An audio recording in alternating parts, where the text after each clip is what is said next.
विरार पूर्वेतील गास कोपरी परिसरात असलेल्या डोंगराला गुरुवारी काल 29 जानेवारीला सायंकाळी सुमारे 7 वाजता अचानक भीषण आग लागल्याची घटना घडली। आगीमुळे परिसरात एकच खळबळ उडाली असून डोंगरावरील वनसंपदा मोठ्या प्रमाणात जळून खाक झाली आहे। या आगीत डोंगरावर उगवलेले गवत, झुडपे, झाडे तसेच मोठ्या वृक्षांच्या फांद्या आगीत होरपल्या आहेत।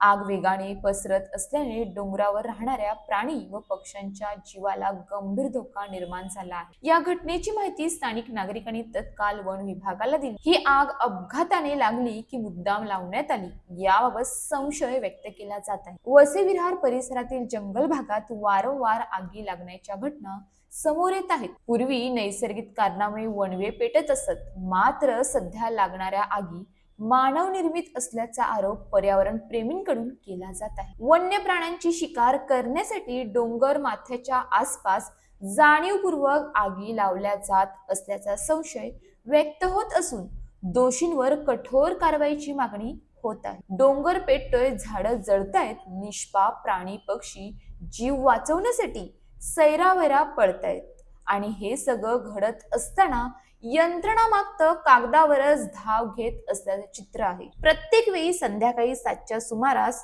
डोंगर पेटतो, ही केवळ योगायोगाची बाब आहे का, की ही नियोजनबद्ध पर्यावरण हत्या आहे? जंगल एकामागून एक जळत असताना जबाबदार कोण, हा प्रश्न अजूनही अनउत्तरितच आहे।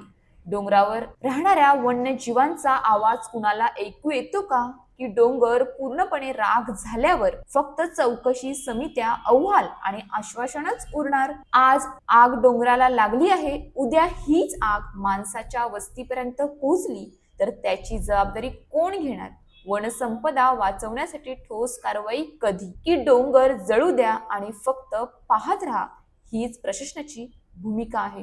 अशाच ताज्या बातम्यांसाठी आमच्या न्यूज पोलीस रिपोर्टर चॅनलला लगेच सबस्क्राईब करा आणि बेल आयकॉन दाबायला विसरू नका।